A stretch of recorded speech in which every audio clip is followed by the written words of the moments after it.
কারণ হাসিনা পলাইছে, হাসিনার দোসররা পলাই নাই। যে এই ক্ষতিটা করছে আমার সংসারে লাত্তি মারছে, আরে আমার সংসার অভাব ফেলাইছে, আর বিচার চাই। ওরা তো দেশে কোনো এখন যে হাসিনার ফাঁসি হয়েছে এইটা ওরা মাইনে নিতে পারে না।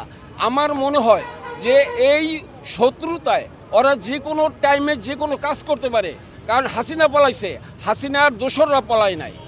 এখানে আর কেউ আছে এখন এরা সহ্য করে নিতে পারতেছে না যে সরকারের যে হাসিনার যে একটা ফাঁসি হয়েছে, রায় হয়েছে, এই রায়টা তারা মাইনে নিতে পারতেছে না। কি মনে হবে এটা তো বুঝেনি আপনার, আর কি বলবো।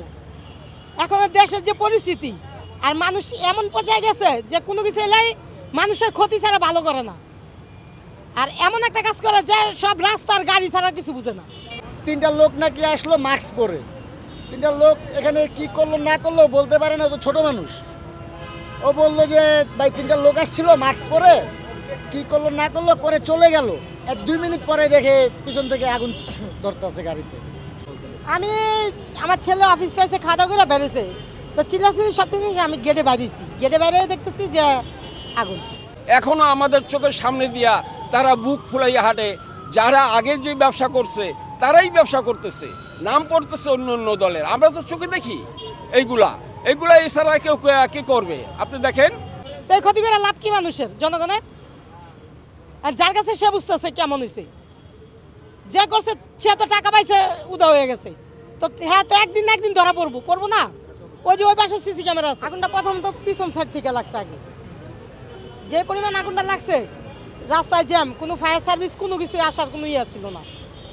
পুলিশের গাড়ি ওই পাশে ছিল, কিন্তু অনেক লোকজন, কোনো পানি দেওয়ার কোনো, এগুলা করে লাভ কি? হ্যাঁ, আমাদের রিলেটিভ বলতে গেলে আমার এক বড় ভাই। হ্যাঁ, তার বাসা উলনে। এই যে মাদ্রাসা আছে, আলিয়া মাদ্রাসা, ওর বাসা নিচে দোকান, এর পাশে ওর বাসা। তাহলে আর কি বলবো? স্বর্ণের আগে চাপাইছি এই সন্ধ্যা তো 5টার পরে আমি খাইতে গেছি বাসায়। আর খাওয়া দাওয়া করে একটু ঘুমাইছি, ঘুমানো উঠা দিই মালিক ফোন দিছে, গাড়ি জ্বলে গেছে। এরপরে দৌড়ে আইছি, আয়া দিই পুরা জ্বলে গেছে আমার গাড়ি। এইটা একটা বিচার চাই, একটা শাস্তি চাই। আমি বলতে পারি না কারা করছে, যারা কাজ করছে অন্যায় কাজ করছে। 12 লাখ টাকা ক্ষয়ক্ষতি হয়েছে। না চালান যাইব না গাড়ি, সংসার চালামু কিভাবে আল্লাহ জানে। আর এটা কে বা কারা আগুন দিয়ে দিছে। আমরা আগুন লাগার পরে আর কি খবর পেয়ে এসে ফায়ার সার্ভিসে করছি, আগুন নিবেছে। এটা আসলে আমরা তো দেখি নাই, যেহেতু এখন সঠিক মন্তব্য করা যাবে না। সিসি ক্যামেরা আছে পাশে, যদি সরকারিভাবে তদারকি করে দেখে তাহলে হয়তো এটার প্রুফ পাওয়া যাবে। সিসি ক্যামেরা আছে, আমরা এগুলো দেখছি।